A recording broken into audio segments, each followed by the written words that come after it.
Hello again, and welcome back to another Mighty Fine presentation production. Today we'll be looking very closely at verbal cues and what are they and how to use them. So let's get going. First, we'll look at what exactly are verbal cues, then why do we need them, and finally how do we use them. So let's look at the first one. What exactly are verbal cues?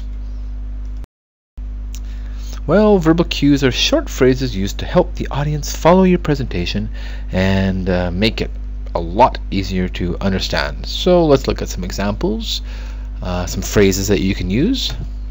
Let me begin with. Now let's look at to sum up the main points in conclusion, and let's move on to. Now there are literally hundreds of verbal cues, but these are just a sample, so we'll look at some more. Here we go.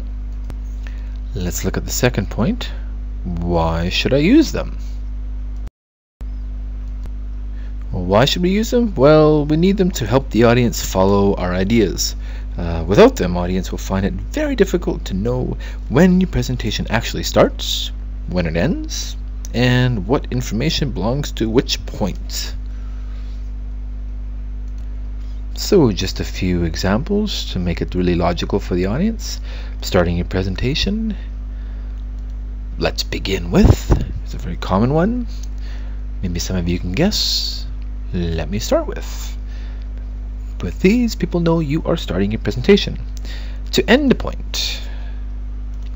That's all I have to say about.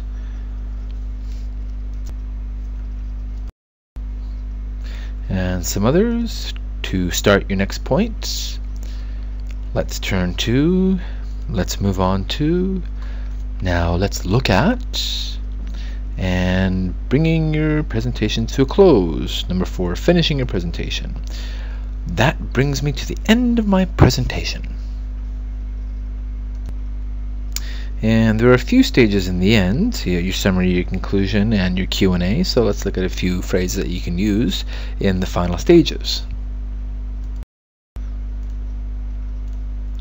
So, in summary, to sum up the main points of my presentation, to summarize the main points of my presentation, in conclusion, I'd like to conclude by saying, are there any questions? So all these cues will add logic, coherency, and a lot of clarity to your presentation. People can follow it much more easily than without. So I think the best way to understand this is to see some examples of the with and without verbal cues. So let's have a look at the previous Whitebeard sales examples, the market growth, the Whitebeard sales, and one example with and one example without. So first of all, the without verbal cues. Let's have a look at that. So here we go.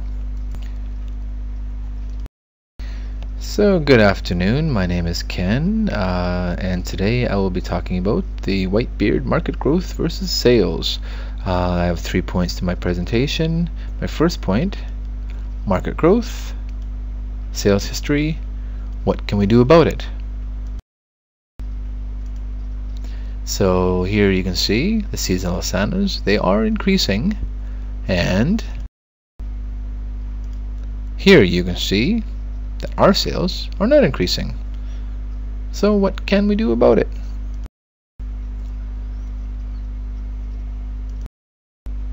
So let's look at using verbal cues and how it differs from without. So good afternoon, my name is Ken, and today I will discuss the market growth versus sales of our Whitebeard.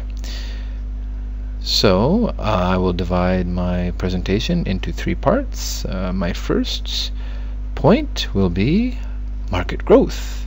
Then I'll move on to our sales history. Finally, I will look at what can we do about it.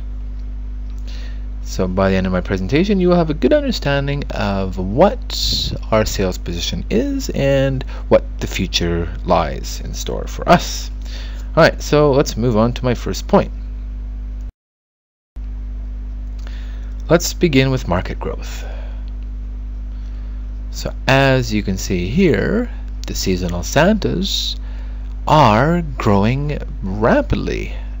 We are from about 10,000 and we're just a little bit over 20,000 at the moment. Now what I would like to remember here is that there is a good potential in the market and it is growing. So let's move on to my second point, whitebeard sales. So as we mentioned, here are seasonal Santas. Now let's have a look at how our sales measure up. As you can see, they're not decreasing, but they're remaining constant, and they're just not keeping up with the actual market growth. So what can we do about it? Well, that brings me to my third point. So let's move on to what can we do about it? What I would propose is that we put our markets on the shelves much earlier than our competition, say June and July. So we'll see how that goes over and measure the results next year. Alright, well, thank you very much for listening. That brings me to the end of my presentation. In conclusion, that's a bit of an example.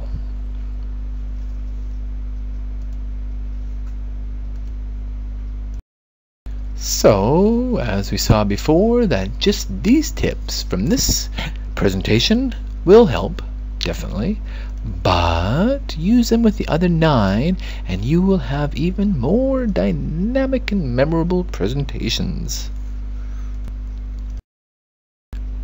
Well, I hope you enjoyed this segment of our presenting series. This is only a small sample and the tip of the iceberg in your journey to become the best presenter that you can be.